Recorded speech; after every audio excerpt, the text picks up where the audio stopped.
नमस्कार। पंचतंत्र आउ गोटे सुंदर कहानी सहित आपण मन को स्वागत करुछि।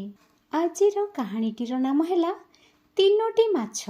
बहुत दिन तलर कथा। गोटे सुंदर पोखरी रे बहुत गुड़िए माछ रहुथिले। सेथि मध्यरु तीनोटी माछ परस्पर बहुत भल सांग थिले, किंतु सेमानंकर स्वभाव भिन्न थिला। प्रथम माछटीर नाम थिला दूरदर्शी। से सबुबले विपद आसिबा पूर्वरु अनुमान करि नेउथिला। द्वितीय माछटीर नाम थिला बुद्धिमान। कौनसी विपद आसिले से बुद्धि खटाई समाधान करुथिला। आउ तृतीय माछटीर नाम थिला भाग्य भरोसा। से सबुबले भाग्य उपरे भरोसा करि रहुथिला।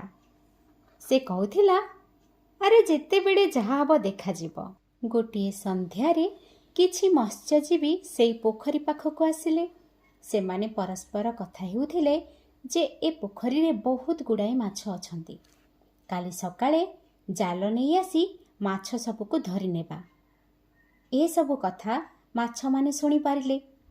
दूरदर्शी नामक माछ कहिला, सांग माने आमे समस्ते एबे ही पोखरी छाड़ी पाखरे थिबा बड़ रथ को चली जिबा।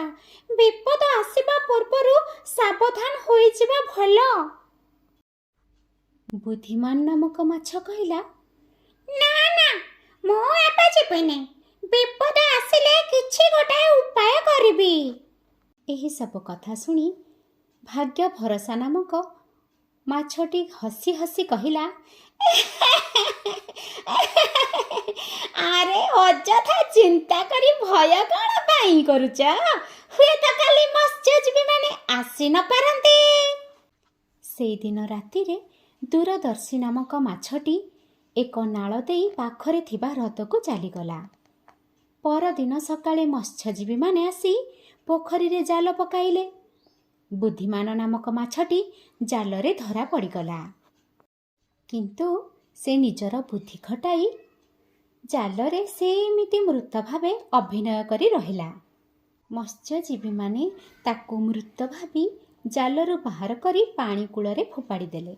सुजोग पाई डेई पानी रे पसी पलाइगला, किंतु भाग्य भरोसा नामक माछटी कौनसी उपाय कला नहीं।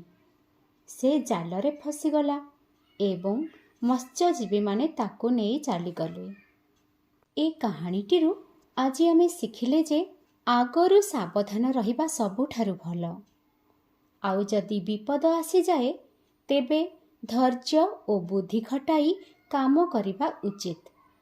केवल भाग्य उपरे निर्भर कले सबु बेले सफलता मिले नहीं। आशा करुछि कहानीटी आपण समस्तंको भल लागिथिबो। जय श्री जगन्नाथ।